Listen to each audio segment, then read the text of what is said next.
యేసుక్రీస్తు శక్తిగల నామంలో మీ అందరికీ శుభములు.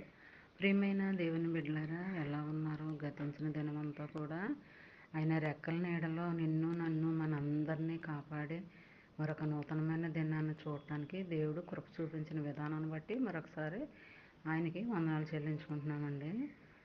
ఈ దినము దేవుడు మనకిస్తున్న వాగ్దానము యెషయా గ్రంథము 61వ అధ్యాయము 7వ వచనం. వారు తమ దేశంలో రెట్టింపు భాగమునకు కర్తలగుదురు, నిత్యానందము వారి తల మీద వారికి కలుగును. ప్రియమైన దేవుని బిడ్డలారా, మరి దేవుడు ఆశీర్వాదకరమైన వాగ్దానం అండి ఇది. మరి నువ్వు ఏ దేశంలో ఉన్నా, ఏ ప్రాంతంలో ఉన్నా, ఏ పట్టణంలో ఉన్నా, మరి ఎక్కడున్నప్పటికీ మరి అక్కడ నీకు ఘనత అనేది కలుగజేస్తానని మరి దేవుడు ప్రామిస్ చేస్తున్నాడు ఇందులో. అక్కడే మరి నీకు అనేక రీతులుగా నీకు అక్కడ ఉన్న ప్రజలు ఉపయోగపడేలాగా దేవుడు నిన్ను దీవిస్తానని అంటున్నాడండి. మరి నువ్వు ఎక్కడైతే ఉంటావో అక్కడ నిత్యము ఆనందంగానే ఉంటావని మాటిస్తున్నాడు.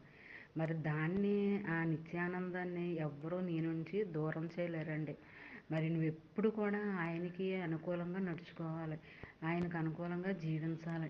మరి ఆజ్ఞను అనుసరిస్తూ మరి వాక్యానుసారంగా మరి ఆజ్ఞానుసారంగా మరి నడుచుకుంటే, ప్రార్థనాపూర్వకంగా నడుచుకుంటే అప్పుడు దేవుడు ఈ వాగ్దానాలు నీ జీవితంలో నెరవేర్పు అనేది కలిగిస్తాడనమాట అండి.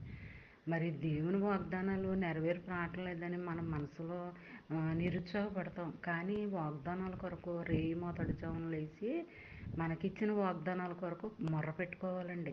అప్పుడే ఆ వాగ్దానాలకు నెరవేర్పు అనేది దేవుడు కలిగిస్తాడనమాట. మరి ఆయన నమ్మిన బిడ్డలను ఎప్పుడూ కూడా విడిచిపెట్టేవాడు కాదండి. మరి ఒంటరిగా వదిలిపెట్టేవాడు కాదండి. దిక్కుమాల కింద, దీనుల కింద, దరిద్రుల కింద ఎప్పుడు అలా చేయడండి.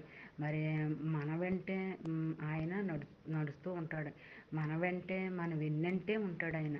మరి ఎవరూ లేరు, ఒంటరిదాన్ని ఫీల్ అవ్వాల్సిన అవసరం లేదండి.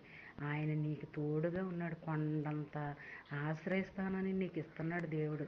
అలాంటి దీవెనకరమైన ఆశీర్వాదాలు పొందుకోవాలన్నదే ఆయన కోరిక.